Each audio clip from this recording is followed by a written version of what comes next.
कर दिया इसमें शून्य महल में जल जाए तो साहब कहते प्रकाश हो जाएगा और उसी प्रकाश के महल में ये शरीर जो है रंग महल हो जाएगा। वो प्यारा जो प्रीतम है वो दिखाई लग जाने लग जाएगा। तो साहब कहते शून्य महल में देना बार ले और आसन से मत डोल रे। ये शरीर जब दौड़ता है तो मन भी दौड़ता है। कहें शरीर को स्थिर कर दो, देखो मन कहाँ कहाँ भाग रहा है। मन तो बैठा यहाँ लगता कि मैं आया हूँ इनके कार्यक्रम में, लेकिन मन लगा है खेती में, मन लगा है रिश्तेदारी में, मन लगा है और कार बिजनेस में। शरीर बैठी है लेकिन मन क्योंकि सोच चल रही है। साहब ने कहा जब मन को तन को स्थिर कर दोगे मन दिखाई देने लगेगा, मन को भी तुम्हें स्थिर कर दोगे। जब तन स्थिर होगा तब मन स्थिर होगा, ये दोनों स्थिर होंगे तभी आत्मज्ञान होगा। तब कबीर साहब ने कहा कि आत्मज्ञान बिना न भटके, बिना आत्मज्ञान के मनुष्य का मन भटकना बंद नहीं होगा। समय भी हो गया हमें पता है। तो बंधुओं आत्मज्ञान और आत्मबोध ये दो चीज है, ध्यान रखना। आत्मज्ञान के लिए ज्ञान करना पड़ेगा। अब बोध माने हमने उसको देख लिया, स्पष्ट हो गया है, बोध हो गया। फिर बोध माने संतुष्ट हो जाना, आत्मा हो गई। तो इसलिए साहब ने कहा कि कहाँ कबीर आनंद भयो है, अरे बाजा दे या नहा दे ढोल रे, तुझे पिया मिलेंगे घूंघट का पट खोल रे, तुझे पिया मिलेंगे।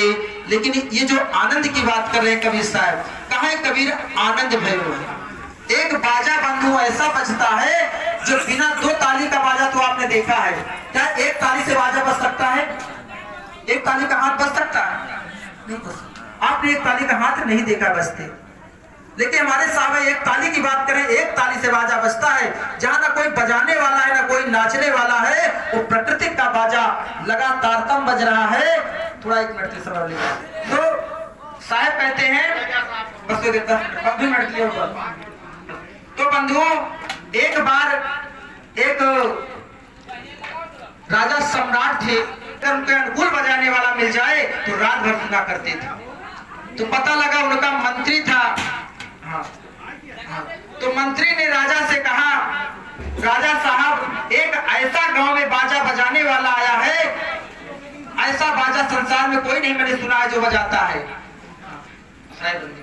तो बाजा वाले मंत्री ने कहा, राजा ने कहा कि ऐसा जो बाजा बजाता है वो कहाँ मिलेगा जो हमको मन में आनंद आएगा ना। कहा आपको आनंद नहीं परम आनंद आएगा। तो मंत्री ने कहा कि वो क्षेत्र में आए हुए हैं, हम जा रहे हैं उनको बुलाने के लिए, अगर आपकी अनुमति हो तो राजा ने हुक्म दिया कि जाओ बुला कर ले आओ। तो बंधुओं राजा का नौकर जो मंत्री थे वो गए।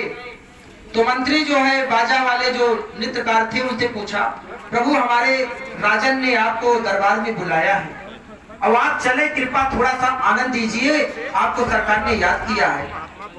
उस बाजाकार ने कहा कि मेरी अगर शर्त पहले स्वीकार करो तब मैं तुम्हारे दरबार में चलूंगा। तो कहा आपकी शर्त क्या है? कहा शर्त ये है कि जो कोई बाजा बजाते समय और जरा भी हिलेगा डुलेगा उसे तत्काल फांसी होनी चाहिए। अगर ये स्वीकार हो तब मैं दरबार में आपके बाजा बजा सकता हूँ और सुना सकता हूँ। तो मंत्री ने कहा अच्छा जरा भी हिले डुलेंगे? कहा जरा भी हिले डुलेंगे, तनिक मुड़ हिलेगी फांसी देनी पड़ेगी, क्योंकि राजतंत्र था। तो कहा अच्छा भाई मैं राजा साहब से पूछ लूं तब आऊंगा। वो गए, आए तो अपने राजा से कहा प्रभु सरकार कहे क्या आए नहीं? क्या कहा नहीं आए? कारण यह है कि वो राजा जो बाजा बजाने वाला नृत्यकार है, कलाकार है, वो कहते मेरी पहली शर्त है अगर आपके राजा को स्वीकार हो तब मैं आपके यहाँ आऊंगा। कहा क्या शर्त है? कहा चाहे राजा हो चाहे प्रजा हो, अगर मैं बाजा बजाऊंगा जरा भी हिलेंगे डुलेंगे तत्काल फांसी होगी। ऐसा अगर उनके अंदर आपको अनुमति हो स्वीकार हो तो आपको बुला दूं, नहीं तो रहने दूं। राजा ने कहा लेकिन मैं तो मान जाऊंगा, लेकिन प्रजा नहीं मानेगी, मान लो हिल डुल जाएंगे तब। तो कहा अलाउंस कर दो, जो कोई अगर जरा भी नृत्य बाजते समय बाजा बजाते समय हिले डुलेगा उसे फांसी हो जाएगी, चाहे राजा हो प्रजा हो, वही आएगा जो ना हिलेगा ना डुलेगा। ये बात बंधु कलाकार को बुलाया गया। तो कलाकार ने आया, कहा राजन क्या मेरे जो वचन है आपको स्वीकार है? प्रजा को स्वीकार है? उन्होंने कहा हाँ सरकार स्वीकार है, आप बाजा बजाइए। और कलाकार था वो, क्योंकि संगीतक में ऐसी कला होती कि आदमी झूमने लग जाता है। तो वो कलाकार ने बंधु बाजा बजाना शुरू कर दिया और राजा साहब एकदम तटस्थ हो गए, मुड़ अपने देख रहे हैं कि मैं कहीं हिल डुल तो नहीं रहा हूँ। और नौकर भी उनके जितने प्रजा थी सब अपने शरीर को देख रहे हैं कि अगर हिलूंगा डुलूंगा फांसी हो जाएगी। सबको मृत्यु का भय सता रहा था, सब अपने आदमी अपने अपने शरीर को देख रहे थे। और 4-5 व्यक्ति बंधु ऐसे थे दीवाने कि वो हिलने डुलने लगे, नाचने लग गए। तो राजा ने कहा ये मारे गए, नाहक मारे गए। इनको पता भी है कि मृत्यु हो जाएगी, फांसी दी जाएगी, क्योंकि राजतंत्र का हुक्म जो हो जाता है बख्शा नहीं जाता है। तो जो नाचने वाले और उसमें देखने वाले थे वो कहा नाहक मारे गए, 4-5 तो मारे गए, ये चारे बेमौत मारे गए, पता भी है तब ये नाच रहे हैं। बंधुओं जब बाजा उसका नृत्य समाप्त हुआ तो राजा साहब से उस कलाकार ने कहा ये 5 की फांसी होगी। अब सब कहा मारा गया भैया, तू नाहक मारा गया, नाहक ही नाचा। तो उन्होंने रुक कर देखा कि करती क्या, फांसी होगी कि नहीं होगी। तो राजा ने कहा कि भाई देखो मैंने वचन स्वीकार किया था, अब तो फांसी होगी, तुम्हें कोई बचा नहीं सकता है। उस कलाकार ने कहा यही 5 मेरे असली प्रेमी थे। उन कलाकार बाजा बजाने वाले ने कहा ये 5 असली प्रेमी थे, बाकी तुम्हारे सब दिखावटी थे। राजा साहब आप भी दिखावटी हो, क्योंकि आपको मृत्यु दिख रही थी, मेरी कला नहीं दिख रही थी। क्योंकि तुम कला को नहीं देख रहे थे, तुम मौत को देख रहे थे, शरीर को देख रहे थे, ना कि तुम मेरी कला को देख रहे थे। ऐसे हम लोग ही बैठे हैं, हमारा ध्यान कहीं और है, शरीर तो बैठा हुआ है। साहब ने हमारे इसीलिए कहा कि जब लग मरने से डरे तब लग है प्रेम है नाय, बड़े दूर है प्रेम घर समझ देख मन माय।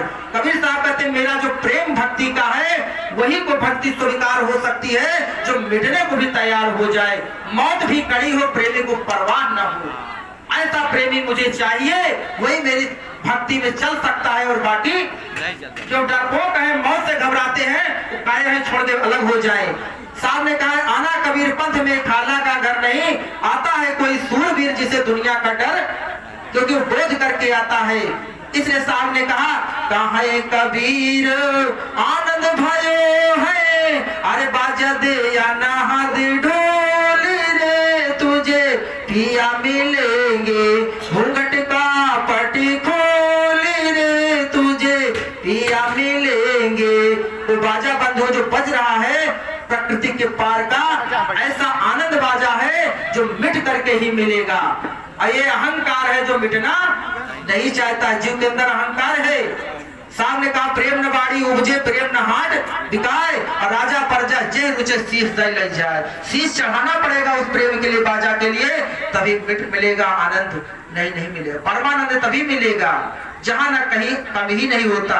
हम एक ही आनंद तो जानते हैं जो भोगों का आनंद क्षणिक है, लेकिन वो अस्थाई आनंद को नहीं जानते हैं जो अजन्मा है, जिसका जन्म ही नहीं है, मरण नहीं है।